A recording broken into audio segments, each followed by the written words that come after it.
नमस्कार मित्र गणों, हमारे चैनल पर आप सभी का फिर से एक बार स्वागत है। दोस्तों, हर दिन हर इंसान को 24 घंटे का समय मिलता है और 24 घंटे में वह इंसान ना जाने कितने ही लोगों को अपनी वाणी से दुख पहुंचाता है। यह उसे खुद भी पता नहीं होता कि उसकी वाणी से किसे कितना आघात पहुंचा होगा। लेकिन हर मनुष्य को हमेशा यही प्रयास करना चाहिए कि वह जब किसी भी स्थान पर अपनी वाणी का इस्तेमाल करे तो उससे सुनने वाले व्यक्ति को हमेशा प्रसन्नता प्राप्त हो या उसे किसी प्रकार का दुहक न हो। उसे ऐसी वाणी का इस्तेमाल नहीं करना चाहिए जो अनुचित हो या जिससे सामने वाले की आत्मा को ठेस पहुंचे। जाने अनजाने में भी कभी कभी किसी दूसरे व्यक्ति के लिए बुरा या गलत नहीं सोचना चाहिए। साथियों, आपको बता दें, हमारे हर दिन के 24 घंटों में कुछ ऐसा भी समय होता है जिस समय हमारी मुख वाणी से निकली हुई हर बात सच साबित हो जाती है। आज के इस वीडियो में हम उसी विषय पर बात करने वाले हैं। साथियों, भगवान श्री कृष्ण के मुताबिक जानेंगे कि 24 घंटे में से वह कौन सा समय है जिस समय स्वयं माता सरस्वती हमारी जीभ पर विराजमान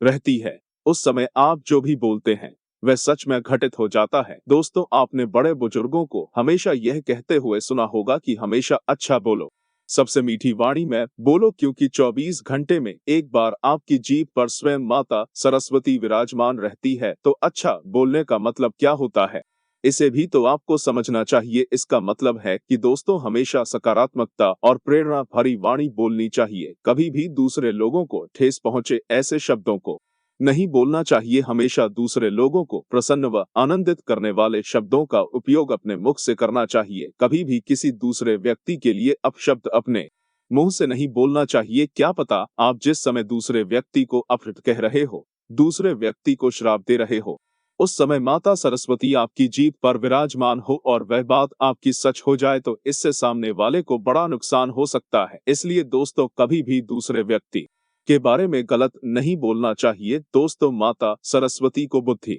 ज्ञान और विवेक की देवी के रूप में जाना जाता है। माता सरस्वती ने ही सबसे पहले इस ब्रह्मांड में, इस सृष्टि में स्वर भरे हैं। आपको बता दें, संसार के सभी नदी नालों और पशु पक्षियों की जो आवाज है उन्हें माता सरस्वती के द्वारा ही प्रदान की गई है। साथियों, 24 घंटों में एक समय ऐसा भी होता है जब माता सरस्वती स्वयं आपकी जीभ पर विराजमान रहती है। अगर आप उस समय किसी भी प्रकार की कोई भी इच्छा करते हैं, कोई भी शब्द अपने मुंह से बोलते हैं, तो वह बात सत्य हो जाती है, क्योंकि स्वयं माता सरस्वती उस समय आपके जीभ पर विराजमान रहती है। साथियों, आपको बता दें, धर्म पुराण के मुताबिक केवल 5 मिनट का ऐसा समय होता है जिस समय माता सरस्वती आपकी जीभ पर स्वयं निवास करती है। दोस्तों, सुबह 3 बजे से लेकर के 6 बजे तक के बीच के इस समय को ब्रह्म मुहूर्त भी कहा जाता है।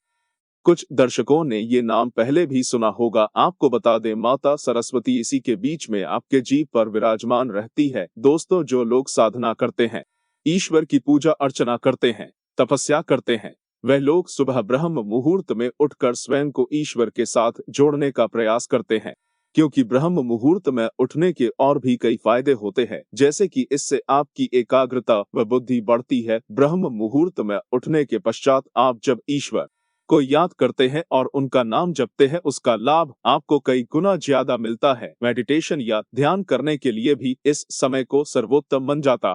तो दोस्तों, सुबह 3 बजे से लेकर के 3:05 तक माता सरस्वती आपकी जीभ में विराजमान रहती है। अगर आप इस समय आपको अपने मुख से कोई शब्द बोलते हैं तो वह शब्द सत्य घटित हो जाता है, यानी कि आपके द्वारा बोली हुई वाणी सत्य साबित होती है। इसलिए साथियों, आपको सुबह ब्रह्म मुहूर्त के समय 3 से लेकर के 3:05 तक अपनी मनोकामना को मुख से बोलना चाहिए। जो मनोकामना आपकी पूर्ण नहीं हो रही है, यकीन मानिए वह मनोकामना आपकी पूर्ण हो जाएगी। कुछ लोग कहते हैं कि सुबह जल्दी नहीं उठा जाता, लेकिन आपकी जानकारी के लिए बता दें, अगर आप सुबह जल्दी नहीं उठेंगे तो आप इस प्रयोग को नहीं कर पाएंगे, क्योंकि सुबह 3 बजे से लेकर के 3:05 तक का समय ही होता है जिससे समय माता सरस्वती आपकी जीभ पर विराजमान रहती है। इसलिए इस समय तक आपको पूरी तरीके से तैयार हो करके अपनी मनोकामना बोलनी है। आपको बता दें, सबसे पहले आपको सुबह 3 बजे से पहले उठ जाना है और फ्रेश होकर के किसी जगह पर बैठ जाना है और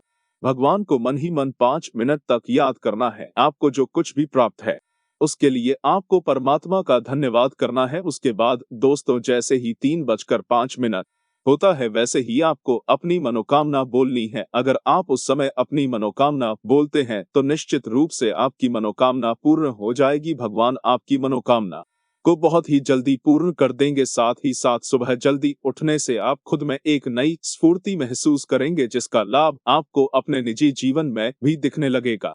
तो दोस्तों, आज के लिए बस इतना ही। हमें उम्मीद है जानकारी आपको पसंद आई होगी। अगर आप